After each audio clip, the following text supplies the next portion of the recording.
주께 영광이라고 하는 제목으로 오늘 말씀을 살펴보도록 하겠습니다.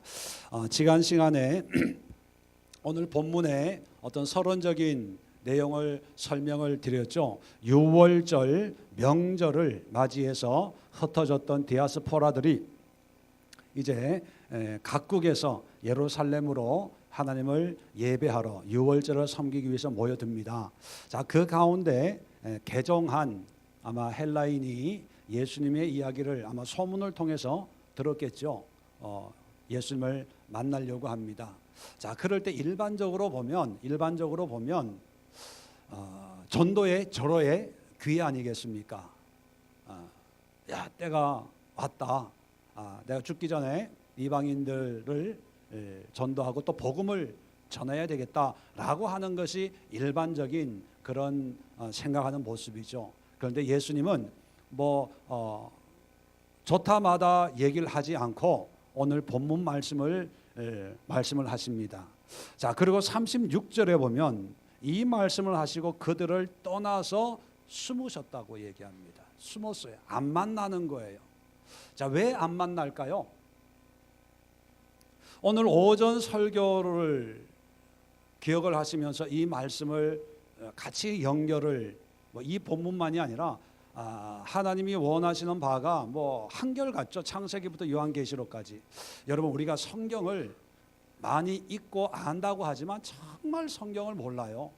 우리가 보고 싶은 대로 보고 듣고 싶은 대로 듣고 또 이해하는 대로 그냥 각자가 이해하는 것이 우리의 현실입니다. 현실. 성경 공부를 그렇게 하고 성경을 그렇게 읽는다고 하지만 정말 성경을 통해서 하나님이 뭘 말씀하시는가를 깨닫지 못하는 분들이 참 많이 있어요. 자, 오늘 설교 때 오전 설교 때 제가 안 읽었는데, 자, 36절 그들을 떠나서 숨었어요. 안 만나는 거예요. 안 만나는 이유가 있어요. 37절에 보십시오. 이렇게 많은 표적을 그들 앞에서 행하였으나 그를 믿지 아니하니. 자, 예수님 꺼드릴까요? 더우세요? 추워요? 꺼드릴까요? 괜찮아요? 꺼요? 네. 자, 그렇게 많이 이제 암투가 벌어지고 있습니다. 찌르고 내 마음이니까. 자, 그렇게 많은 표적을 보여줬지만 이 사람들이 안 믿어요. 자, 안 믿는다는 것은 믿음이라고 한 누누이 얘기하지만 믿음이라고 하는 것이 어떤 개념입니까? 예수님이 하나님의 아들이라고 하는 것을 지적으로 동의하고 감정적으로 그래 이런 표적을 행하는 예수님을 보니까 하나님의 아들인 것 같애라고 하는 어떤 감정적인 동의의 개념이 아니에요. 왜 아니라는 것을 좀 이따가 말씀을 드릴게요. 그러니까 우리가 가지고 있는 믿음 생활이라고 하는 것에 대해서 좀 충격을 받으셔야 해요. 충격을. 자, 안 믿는다는 거예요. 안 믿는다. 자, 그러면서 38절에 이는 설명을 합니다. 안 믿는다는 것이 어떤 의미인가 설명을 하는데 이는 선지자 이사야의 말씀을 이루려 하심이라. 이사야의 말씀을 이루려 하심이라 이렇게 번역을 했는데 문자적인 의미는요. 이사야의 말씀이 이루어진 것이다. 이루어진 것이에요. 자, 이사야의 말씀이 주여 우리에게서 들은 바를 누가 믿었으며 주의 팔이 누구에게 나타났나이까. 이 말씀은 이사야 53장 1절부터 되는데 이사야 53장 1절 이하의 내용을 보면 장차 오실 메시아에 대한 그런 내용들이 나옵니다. 그런데 이 메시아의 내용은 화려하고 굉장하고 엄청 위대한 그런 모습을 그리는 것이 아니라 보잘것없고 매맞고 상처받고 정말 하찮은 그런 모습을 그리고 있어요. 자, 그러면서 뭐냐면 이런 예수님을 누가 믿었습니까? 믿는 사람이 없었다는 걸 얘기하는 거예요. 자, 그 다음에 39절에 그들이 능히 믿지 못한 것은 이 때문이니. 자, 믿지 못한 것은 이것 때문인데 또 이사야의 말씀을 인용을 합니다. 오늘 6장 이하에 있던 이사야의 사명. 그들의 눈을 멀게 하시고 그들의 마음을 완고하게 하셨으니 이는 그들로 하여금 눈으로 보고 마음으로 깨닫고 돌이켜 내게 고침을 받지 못하게 하려 함이라. 자, 이사야의 말씀을 그대로 인용을 해요. 자, 인용했을 때 이사야서도 그랬고 마태복음 13장의 비유를 드는 이유에서도 오전에 제가 설명을 드렸죠.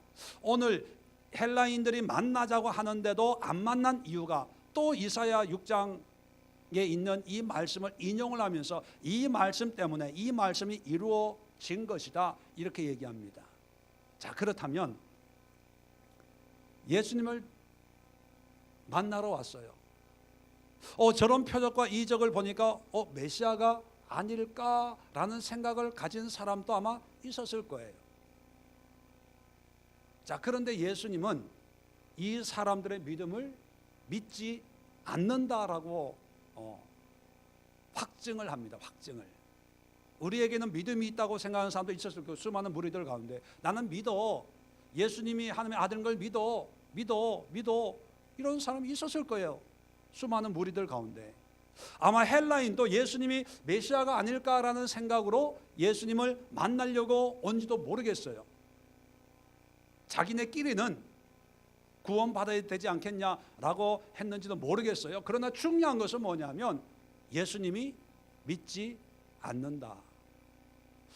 믿지 않는다 이것을 어떤 말씀으로 설명을 하냐면 이사야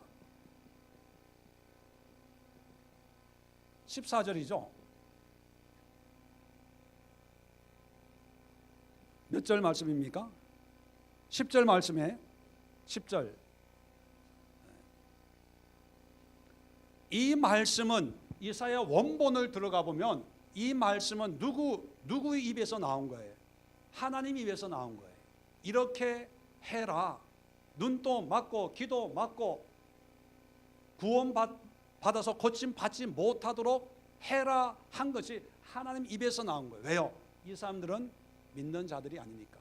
믿는 자들이 아니라는 죄인이거든요. 죄인이면 믿어서는 안 되는 거예요. 왜? 죄인으로 영생하면 안 되기 때문에 죽으라는 거예요. 그러면 이 말씀을 통해서 오전에 얘기했죠. 하나님이 이 말씀을 하신 이유가 뭐예요? 왜 믿으면 안 됩니까? 왜 듣고 보고 깨달으면 안 돼요?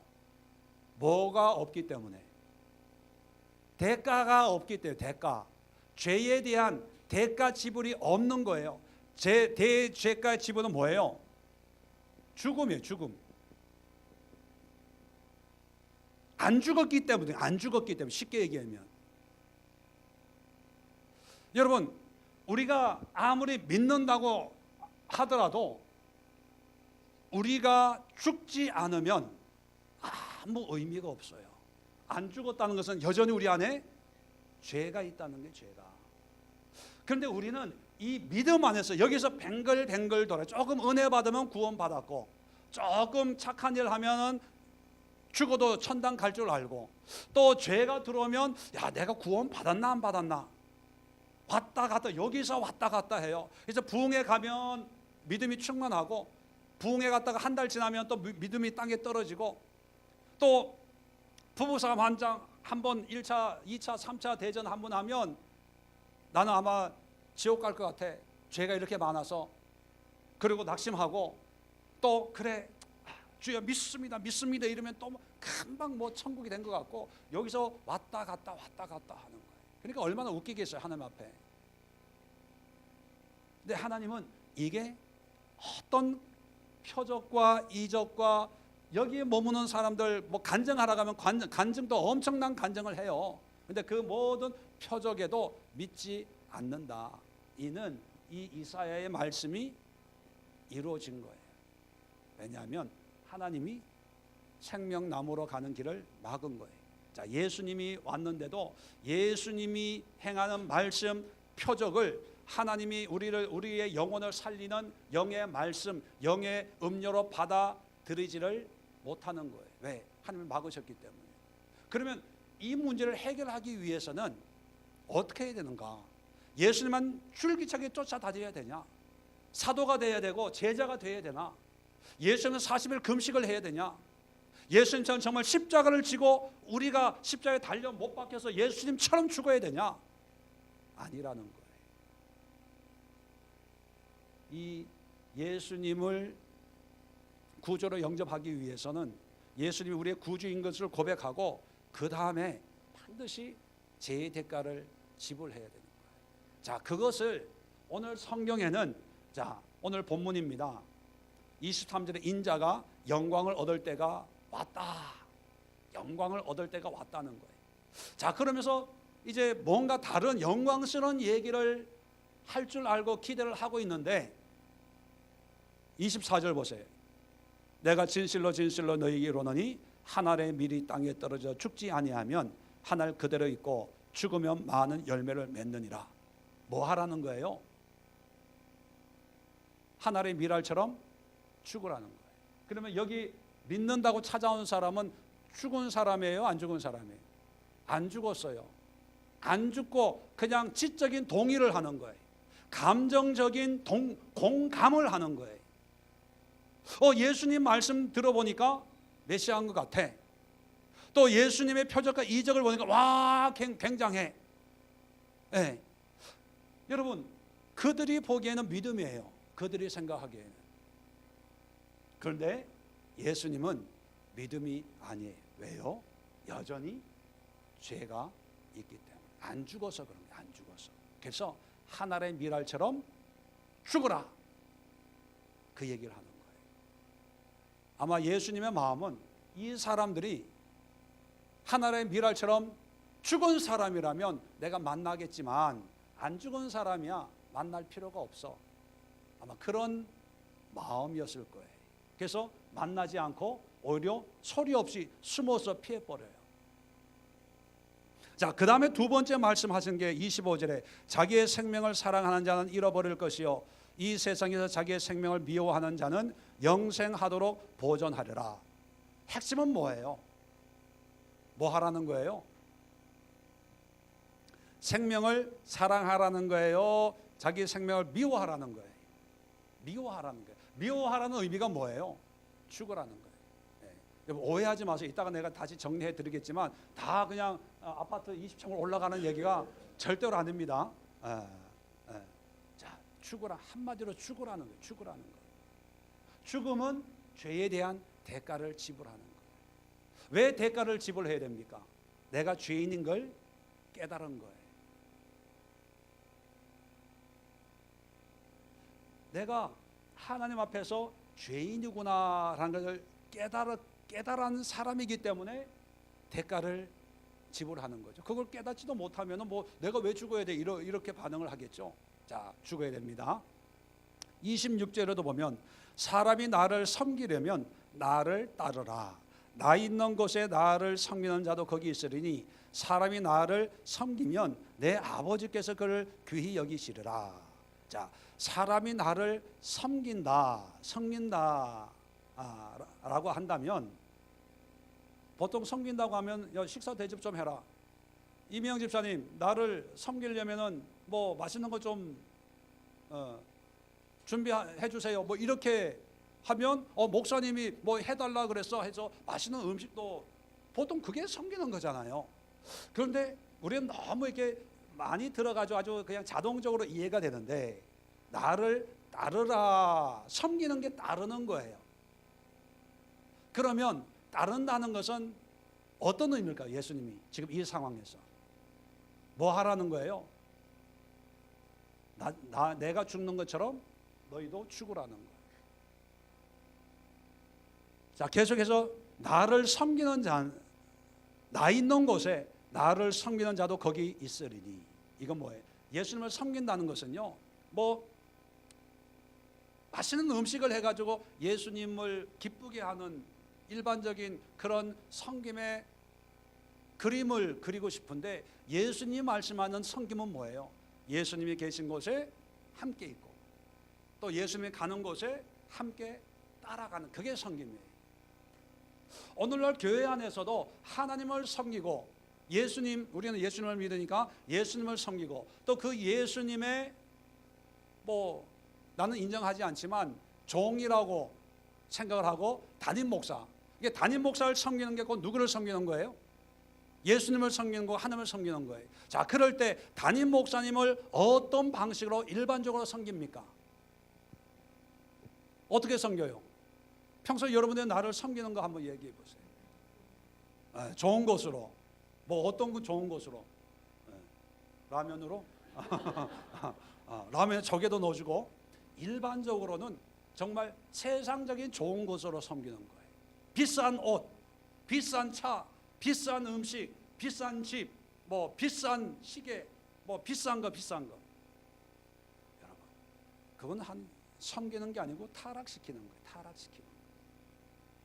하나님이 원하시는 것은요, 하나님이 있는 것에 우리가 있고 하나님이 가는 곳에 우리가 따라가는 게 그게 섬김이에요. 그래서 만약에 담임 목사님이 하나님처럼 섬긴다면 담임 목사님 계신 곳에 성도들의 마음으로 몸으로 같이 있고, 담임 목사님이 뭐 어떤 사역을 한다고 하면 그 사역을 내 마음에 들든 안 들든 따라 그 일을 하면서 하나님의 영광을 드러내는 그런 모습이 되어야 돼요. 그런데 일반적으로는 그렇게 안 하죠. 주의 종을 잘 섬겨야 돼. 그래서 식사도 호텔에서 하고, 음식도 뭐 비싼 걸로 하고. 여러분, 오늘 본문에서 말하는 나를 따르고 내가 있는 곳에 나를 섬기는 자로 있어야 된다는 얘기는요, 십자가를 얘기해요. 십자가를 결국은 죽으라는 거예요. 죽는 게 하나님을 섬기는 거예요. 자, 그래서 오늘 오전 설교하고 연결을 해보면 그림을 하나 그리면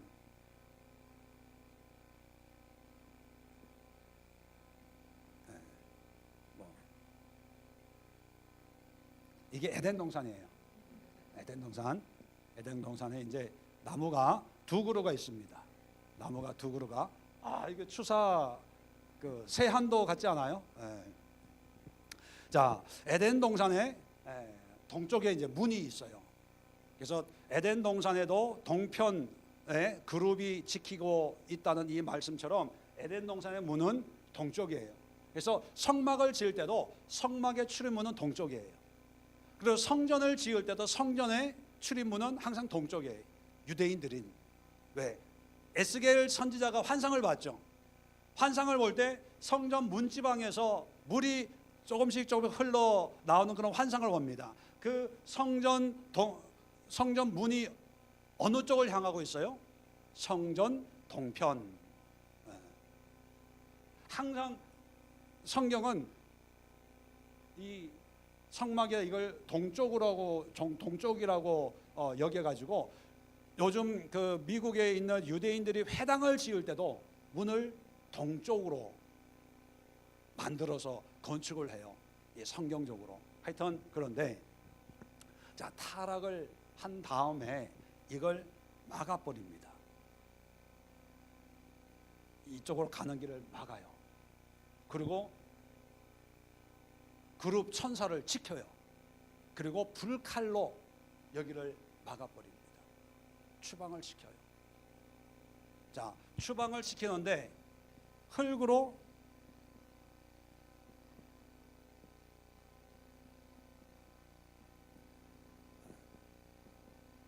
돌아가라. 이건 단순히 죽는 의미가 아니라 흙이란 본질을 얘기하는 거예요. 본질로 돌아가는 거예요. 그 본질이라고 하는 것은 타락하기 전에 하나님이 흙을 통해서 눈, 코, 입을 만들어서 거기에 생명을 불어넣어서 하나님이 보시기에 좋았던 하나님의 말씀에 순종하고 다스리고 지키고 관리하는 이런 사명의 모양으로 돌아가는 거예요. 자, 이걸 위해서 추방을 시키고 이걸 막아버리는 거예요. 자, 그런데 본질로 돌아가기 위해서는 여러 가지 방법이 있는데 하나님께서 이미 타락하기 전에 정해놓은 원칙이 있습니다. 돌아가라라고 하는 것은 곧 뭘 해야 되냐면 반드시 죽으리라.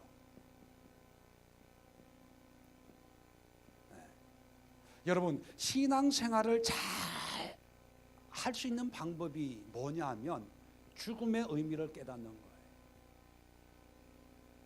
왜 내가 믿음이 안 자랄까?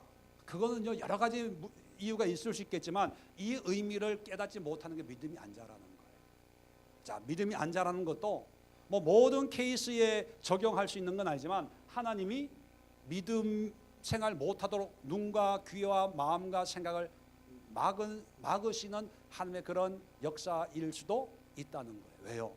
죄인이 영생하면 안 되니까. 반드시 죽음의 대가를 지불해야 되니까. 자, 그러다가 자, 이것이 이제 제사였죠.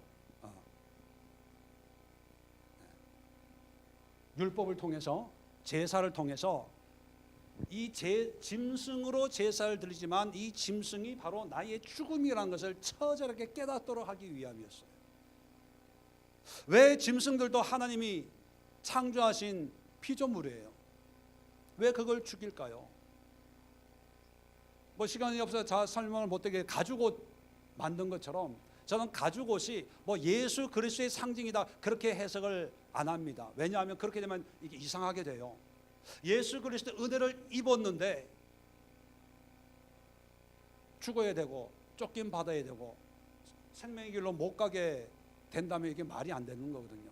저는 이 짐승의 제 가죽옷이 구약의 제사와 연결이 되는 하나님의 사랑, 하나님의 긍휼, 하나님의 은혜의 하나의 상징이라고 그렇게 봅니다. 이 하나님이 그렇게 이제 가죽옷을 입혔지만 이제 출애굽시켜서 제사법을 말씀을 해요. 이럴 때는 이렇게 하고 저럴 때는 저렇게 하고. 자, 그럴 때 죄의 문제를 해결할 수 있는 유일한 방법이 짐승의 피를 흘리는 거예요. 자, 그럴 때 기억나세요? 그냥 짐승을 잡는 게 아니고 어떻게 잡아요? 안수해서 잡아요. 안수를 어떻게 합니까? 내 죄를 이 짐승에 다 옮겨 놓는 거예요. 누가 안수해요? 누가 안수합니까? 네? 아니라니까. 내가 하는 게 내가. 이거 가지고 또 목사만 안수해야 된대요. 여러분, 그건 목사의 권위를 세우게 만들어 놓은 거예요. 내가 죄가 있으면 모든 죄 있는 사람은 그 죄를 통해 자복하는 마음으로 이 짐승에게 모든 어떤 허물을 다 옮겨 놓을 수 있는 뭐 능력이라고 하면 좀 그하지만 그런 자격이 있어요. 자격이. 내가 기도해서 왜 내 죽음이니까 내 죽음인데 왜 목사가 건드려요? 제사장이 건드려. 여러분, 죄의 문제는 나의 죽음이에요. 그러니까 원래는 내가 죽어야 되지만 대신 이 짐승이 죽기 때문에 나의 모든 허물을 이 짐승에 다 옮겨 놓는 거예요. 전이를 시키는 거죠. 그래가지고 잡아요. 자, 안수해서 나의 모든 죄를 옮겨서 잡기 때문에 이 양이나 염소는 양이나 염소가 아니라 그건 누구라는 거예요? 나예요. 나. 내가 피가 목에 칼이 찔려가지고 피가 죄송합니다. 좀 충격 받으라고. 그렇게 쉬운 얘기가 아니에요. 피를 흘리고 그리고 가죽을 벗기고 살을 여러분 허벅지 있는 살, 이 배에 있는 이 지방 이걸 다 해가지고 불에 태우는 거예요. 얼마나 잘 타겠어요? 지글지글. 그리고 연기가 시커멓게 나는 것을 보면서 와, 냄새 좋다. 어디서 고기 굽는 냄새가 나지. 이런 차원이 아니라 하나님 죄송해요. 내가 죄를 졌어요. 내가 이제 저 짐승이 타는 것처럼 저렇게 타서 재가 되고 연기가 되고 냄새가 되고 내가 다시는 죄를 안 지을게요. 그런 고백을 하지 않으면 안 될 정도의 그런 적나라한 현장이 제사였어요. 이거는 뭐 은혜가 되고 안 되고 문제가 아니고 징그러워서 여러분 이금실 집사님이 양을 잡아야 돼요. 힘도 없는데 우리가 봐도 바람 불면 넘어갈 것 같잖아요. 부엌칼을 제대로 혼자 못 드는 그런 참 여린 이 이금실 집사님이 양이 도살장에 끌려가는데 가만히 있겠습니까? 이리 뛰고 저리 뛰고 헤매 뭐 하는데 착착 긁어내 가지고 여러분 그걸 웃으면서 할 사람이 누가 있어요? 그 제사를 한번 드리고 나면 이제는 못해. 나쁜 짓 못해. 그럴 정도예요. 그걸 하면서 하나님 이제 알겠습니다. 하나님의 마음이 뭔지, 죄가 얼마나 무서운지 내가 뼈저리게 느꼈습니다. 이병환 집사님이 죄를 져가지고 소를 잡아야 돼요. 소를. 요즘도 소 한 마리 비싸잖아요. 근데 그 당시에 소 잡는 게 쉽겠어요? 돈 아까워서 죄 못 짓겠네. 그리고 소 잡는 게 쉽겠습니까? 여러분, 우리는 그냥 제사, 구약의 제사 너무 쉽게, 왜 남의 얘기니까 그냥 남의 얘기하듯이, 남의 나라 사람들 얘기하듯이 그냥 얘기하고 그렇게 하니까 그냥 구약에는 제사, 예배. 근데 유대인들이 또 뭐 예배드리고 율법에 빠졌대, 뭐 그냥 그렇게 쉽게 얘기하는 거예요. 그런데 처음에 하나님이 이걸 만들 때는요, 그렇게 쉬운 게 아니었어요. 한번 이런 제사 드려 보면 이제 정신이 바짝 차려져. 그랬는데 이 또한 시간이 지나니까 한 번 잡아보고 두 번 잡아보고 요령이 생기네. 그 다음에 서로 전수해. 집사님 알아, 양 잡을 때도 이렇게 잡으면 아주 깨끗하게 양이 찍소리 안 하고 죽어. 이럴 땐 피가 잘 빠져. 이럴 때는 대야를 밑에 받쳐놓고 그렇게 양을 이렇게 콕 쑤시면 피가 절절절절 흘러가지고 이걸 이렇게 양 태울 때도 그냥 올려놓고 불 붙이면 안 붙어. 그러니까 불을 먼저 붙여가지고 이 그릴을 뜨뜻하게 뜨겁게 시뻘게 달궈놓고 고기를 얹으면 씩 하면 잘 타. 그렇게 되는 거예요. 그러니까 이제 자기의 죽음인데 자기의 죽음이 아니라 이제 양의 죽음이 되는 거예요. 그걸 10년, 20년 하는 거예요. 그럴 때 선지자를 보내가지고 그런 제사 드리지 마라. 그렇게 드릴 거면 아예 내가 뭐 양의 기름에 배고파서 양 드리라고 그런지 알아? 수양의 기름과 천천만만의 기름이 뭐 필요해서 제물 드리라는 줄 알아? 너의 죽음을 목격하라고 내가 시킨 거지. 야, 그렇게 할 거면 하지 마, 드리지 마. 필요 없어. 형식적으로 그냥 저는 거 어떻게 떼워볼까? 빌빌하고 골골하는 거 그냥 쓰레기로 버리기에는 아깝고 번거로우니까 그냥 이참에 하나님 앞에 예배로. 자, 저는 거, 병든 거, 흠 있는 거 이런 걸 드리면서 과연 이것이 나라고 생각할까요? 절대로 생각하지 않으니까 병든 거 이런 거 드리지 말라는 거예요. 사람 심리가 그렇잖아요. 나는 병들고 해도 나의 존재감은 가장 건강한 모습 아니겠습니까? 그런데 형식적이라는 거예요. 그래서 이사야를 통해서 이렇게 드리면서 구원의 감동, 구원의 은혜, 이제 예배 드려서 나의 죽음처럼 짐승을 잡아가지고 하나님 앞에 영광 돌려서 이제는 내 죄가 해결된 거예요. 이렇게 착각하지 못하도록 이들의 눈을 막아버려라는 거예요. 막아버려라. 귀를 막으라는 거예요. 쓸데없는 구원의 확신 가지고 쓸데없이 하나님의 백성이 됐고 하나님이 나의 하나님이 됐고 내가 하나님의 백성이 되었으니까 이제 하나님이 우리를 지키시고 인도하시고 가나안 땅에서 그리고 세계 열방 가운데 뛰어난 민족으로 하나님이 세우실 거예요. 이런 엉뚱한 소리 하지 못하도록 은혜 못 받게 하라는 거예요. 이게 구약이에요. 그래서 포로로 끌려가게 하고 매맞게 하고 환난과 고통을 당하게 하는 거예요. 자, 그 다음에 이제 예수님이 이 땅에 오셨어요. 똑같아요. 자, 예수님을 통해서 우리는 예수님 우리를 구원해 주셔서 너무 감사합니다. 너무 고마워요. 또 예수님을 통해서 능력과 기적과 이적과 어떤 축복, 문제 해결되는 걸 보면서 와,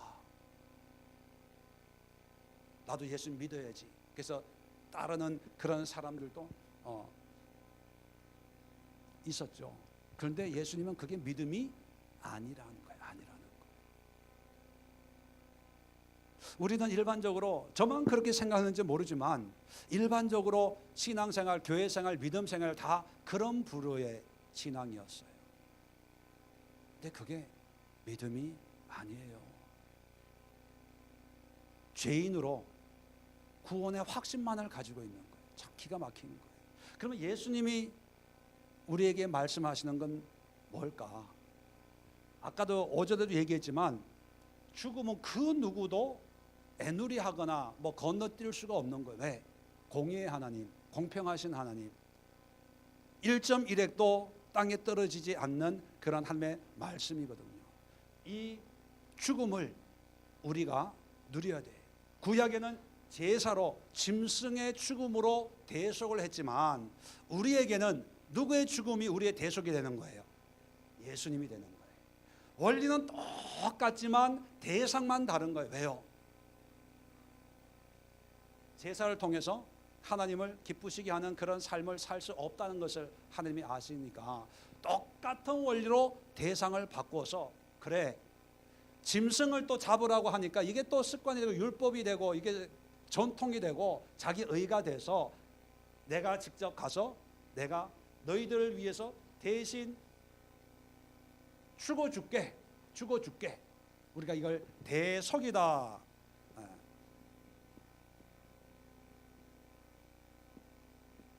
대속이다. 대신 죄를 속해주는 거예요. 자, 그러면 우리는 구약에는 짐승에게 안수해서 죄를 했지만 우리는 이 대속을 뭐 해요? 믿는 거예요. 이걸 믿는 거예요. 예수님의 십자가의 대속을. 자, 구원을 믿는 게 아니고요. 구원은 보너스예요. 이 대속의 믿음이 있는 자에게는 천국 안 갈라 그래도 자연스럽게 따라오는 거예요. 주부 생활에 가계부 따라오듯이, 어깨동무에 만화책 따라오듯이, 장난감 따라오듯이, 맥도날드에 가면 키즈밀이라고 있어요. 그 키즈밀에 장난감 붙어오듯이, 이거는 뭐 누구는 죽고 누구는 안 죽고가 아니라 이 대속의 믿음이 있는 사람에는 구원은 자동으로 오는 거예요. 자, 그러면 이 대속의 믿음이란 게 뭐냐? 옛날에는 짐승의 죽음이었지만 우리에게는 고백이, 믿음의 고백. 그 고백이 세례예요, 세례. 자, 세례는 일생에 한 번 받죠. 그런데 세례의 의미는 날마다 우리의 삶을 이끌어가는 기관차와 같은 거예요. 왜요? 세례를 통해서 예수님의 죽으심이 곧 나의 죽으심인 것을 외적으로 고백하는 거죠. 자, 그러면 이 고백 한 번으로, 일생에 한 번으로 끝나는 것이 아니라 우리는 살아가면서 죄를 지을 수밖에 없지 않습니까? 그럴 때마다 우리는 그 죄의 대가를 십자가로 날마다 순간마다 대속하는 거죠. 유대인들이 구약에 짐승으로 제사를 일생에 한 번 드리는 것이 아니라 죄를 지었을 때마다 제사장에 가가지고 성막에서, 성전에서 대속의 제사를 드린 것처럼 우리는 순간순간 예수님의 죽음의 대속의 은혜를 경험하는 거죠. 왜요? 죄의 대가는 사망, 죽음이니까. 자, 그래서 우리가 이 예수님의 죽음처럼 우리도 죽어야 돼요. 그걸 얘기해. 그것이 뭐냐 하면 23절에 인자가 영광을 얻을 때가 왔다. 영광이라고 얘기하고, 또 28절에 아버지여, 아버지의 이름을 영광스럽게 하옵소서, 아버지의 영광스럽게 하옵소서 하는 그 말의 의미가 뭡니까? 예수님의 죽음을 얘기하는 거예요. 그 27절에 보세요. 지금 내 마음이 괴로우니 무슨 말을 하리요? 아버지여, 나를 구원하 이때를 면하게 하여 주옵소서. 그러나 내가 이를 위하여 이때에 왔나이다. 뭘 얘기하는 거예요? 십자가의 죽음을 얘기하는, 죽음을. 자, 예수님을 믿는다고 하는 것은 그냥 믿습니다가 아니라 따르는 거예요. 예수님이 계신 곳에 우리도 있는 것이 예수님을 믿고 섬기는 거예요. 자, 그렇다면 예수님도 대속의 죽음을 몸소 실천하면서 함께 영광을 돌렸어요. 자, 그래서 우리 믿는 사람들도 어떻게 신앙생활을 해야 됩니까? 날마다 죽어야 돼요. 자, 죽는 것은 그냥 우리 이 자살하라는 의미가 아니라 죽는다는 것은 뭐예요? 아까 흙으로 돌아가라. 본질로 돌아가기 위해서 비본질적인 우리의 죄의식, 죄된 속성을 죽이는 걸 의미하는 거죠. 자, 죄된 속성을 죽이면 뭐가 살아날까요? 하나님의 의로우신 우리의 속성이 살아나는 거예요. 시서와 같은 거예요. 죄의 본질이 죽으면 의의 본질이 살아나는 거예요.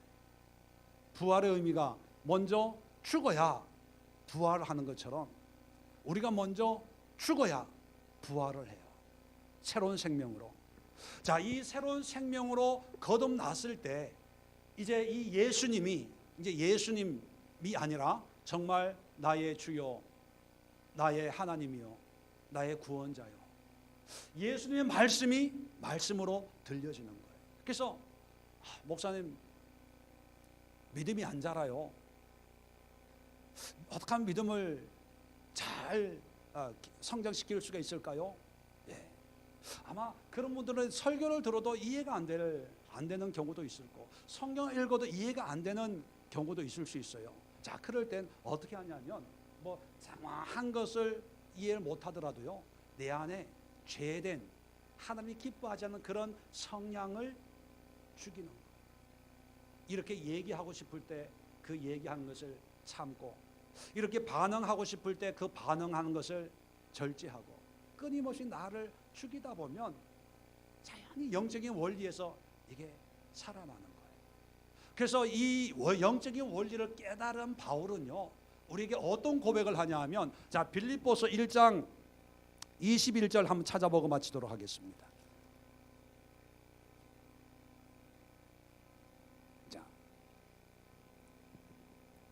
자, 20절부터 1장 20절.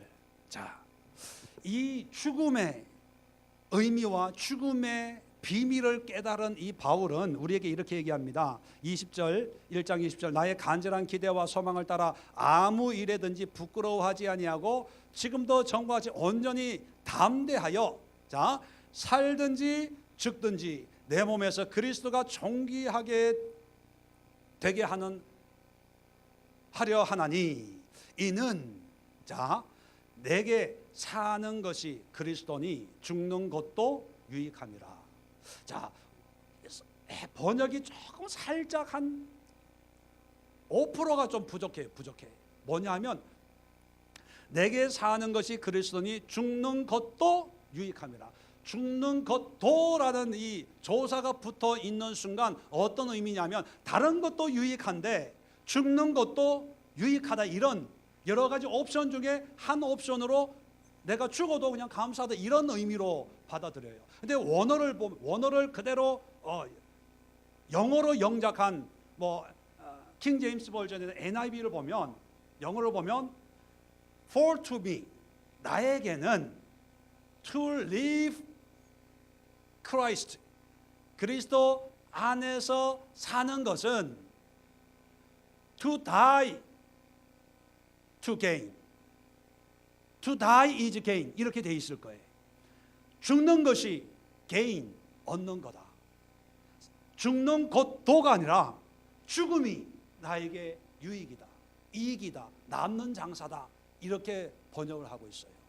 죽는 것도 여러 가지 옵션 중에 하나가 아니라 옵션이 없고 유일한 옵션이 죽음도 나에게 유익이다. 그래서 그 다음에, 자, 죽는 것이 유익인데 그러나 만일 육신으로 사는 것이 내일의 열매일진데 무엇을 택하여야 하는지 나는 알지 못하노라. 근데 죽는 것이 유익인데, 근데 지금 내가 육신으로 사는 이것이 내 사명이라면 무엇을 택하여야 될지 모르겠다. 정말 죽는 것도 유익인데 또 하나님이 또 살려서 이 선교 일을 하니까 과연 무엇이 정말 중요한지 참 헷갈린다. 그런데 그 다음이 중요합니다.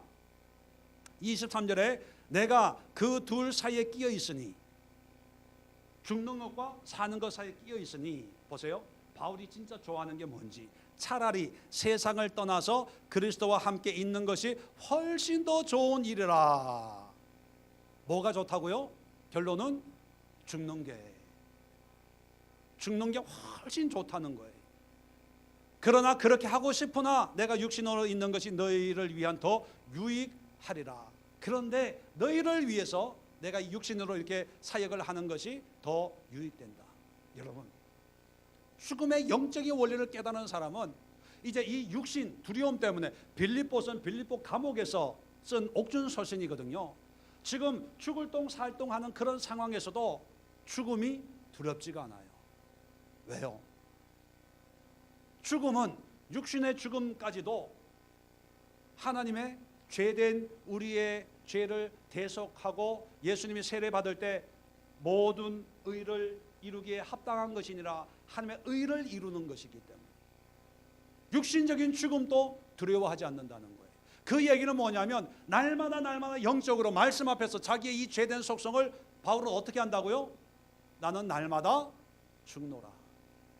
자, 그래서 신앙생활의 결론은 뭐냐면 날마다 말씀 앞에서 우리의 혈기, 우리의 욕심, 우리의 정욕, 우리의 우상 숭배를 죽이는 거예요. 죽이는 거예요. 지금 우리는 이런 우리의 육신의 혈기를 죽이는 거에 목숨 걸지 않고 믿는 거에 목숨을 걸었어요. 믿는 거. 믿습니다. 그게 믿음이 안 생기면 기도만 가는 거예요. 나를 죽이기 위해서 가는 게 아니라 믿음을 다시 회복하기 위해서 가는 거예요. 제 말 맞아요? 틀려요? 그렇게 이상한 신앙이 돼버리고 마른 거예요. 기형적인 신앙이 되고 말았어요. 그러니까 예수님의 말씀은 처음부터 계속 십자가를 져라, 나를 따라오려면 자기 십자가를 지고 나를 쫓아라, 죽어라, 하나님의 미랄이 되라, 이런 건데 이걸 다 어떻게 해석하냐? 영적으로 해석해버려요. 영적으로 해서 양보하고 뭐 배려하고 뭐하고 오리를 가라 하면 심리를 가지고, 그러다 보니까 여러분 교회 오빠라는 게 단어가 만들어진 거예요. 교회 오빠의 이미지가 뭡니까? 누가 부탁하면 잘 들어주고 거절 못하고 착하고, 그게 교회 오빠예요. 여러분, 기독교인의 이미지가 그냥 착한 이미지입니까? 그게 기독교의 이미지가 아니에요. 그렇게 만들어버렸어요. 기독교의 이미지는요, 불교, 유교 이런 다른 종교를 저 지옥에 갈 놈들, 이 망할 놈들 이렇게 저주하면서 우리가 구원받은 사람의 그런 이미지가 아니에요. 불교인 이런 사람들 속에 들어가가지고 나는 하나님 믿는 사람이기 때문에, 하나님 믿기 때문에 나는 내 혈기와 내 의지 이런 것을 예수님처럼 나는 죽이며 사는 사람입니다. 그것을 보여주는 거예요. 불교인들을 사랑하는 거예요. 섬기는 거예요. 그러면서 하나님을 믿는 사람들의 삶을 보여주는 거예요. 그리고 하나님을 믿을지 부처를 믿을지 그 사람들 결정하게 하는 거예요. 예수 뭐죠? 명동에 가면 예수 천당 불신 지옥, 이거 협박하는 거죠. 예수님이 그렇게 협박하면서 신앙생활 했습니까? 울면서 탄식한 거예요. 근데 우리는 막 협박해. 지옥 갈 놈들. 자기가 지옥 가는 줄도 모르고. 왜 지옥 간다고 생각할까? 자기는 구원받았다고 생각하는 거예요. 어떤 구원? 죄인으로서 구원받았는데 자기는 믿음으로 구원받았다는 확신, 자기 확신 가운데 있는 거예요. 말씀과는 전혀 상관없이. 이런 분들 주변에 있어요, 없어요? 많아요. 근데 그런 분들에게 내가 이렇게 설명을 하면 이제 이 고정관념 때문에, 우리 장로교에서는 뭐 어쩌고 지금까지 우리가 배운 거는, 아니 성경을 보라. 성경에 예수님은 우리를 이 땅에 보내면서요, 죽으러 보낸 거예요. 죽이러. 그 죽음은 늘 오해할까 봐 걱정이 돼서 늘 반복해서 하지만 자살하라는 것이 아니라 우리의 죄된 속성을 죽이는 거예요.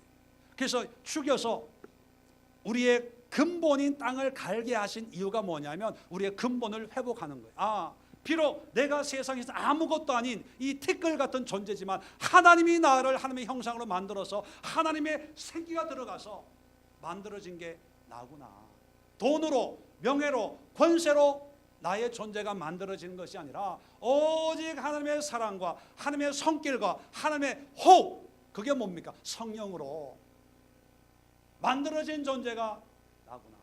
비록 돈이 없고 건강이 없고 뭐가 없고 해도 내 안에 예수 하나님의 말씀이 있고 하나님의 사랑이 있고 하나님의 뜻이 있으니 내가 무엇을 두려워하리요? 무엇이 더 필요하리요? 그것이 하박국 3장에 있는 하박국의 고백 아닙니까? 외양간에 송아지가 없고 포도나무에 열매가 없어도 난 오직 여호와 하나님으로 즐거워하리라. 그게 우리 그리스도인들의 신앙의 고백이고 삶의 담대함인데, 하나님을 믿는데 축복해 주세요, 고쳐주세요, 이래주세요, 이래주세요, 이렇게 해주면 속된 말로 인천에 배가 들어오면 그때 하나님을 위해서 뭘 하고 이렇게 하고 하겠습니다. 하나님이 바보입니까? 하나님이 우리의 마음에 얄팍한 마음에 쏘가 넘어가겠습니까? 그럴 때마다 하나님이 우리에게 말씀하시는 게 뭐예요? 뭐 하라? 네 성질 좀 죽여라. 네 생각 좀 죽여라. 너의 고정관념 좀 깨뜨려라. 너의 그 딱딱한 그 종교심을 좀 깨뜨려라. 계속 얘기하는 거예요. 근데 우리는 깨뜨려요, 안 깨뜨려요? 시간이 가면 갈수록 더 단단해져요. 그러니까 하나님이 그걸 깨기 위한 사랑으로, 훈련과 연단으로 세상에 보내는 거예요. 왜 유월절을 맞이해서 예수님을 찾으러 오는 사람들에게 복음을 전할 유일한 기회인데도 안전합니까? 왜요? 그 사람들의 모습이 오늘날 우리의 모습하고 똑같아요. 왜?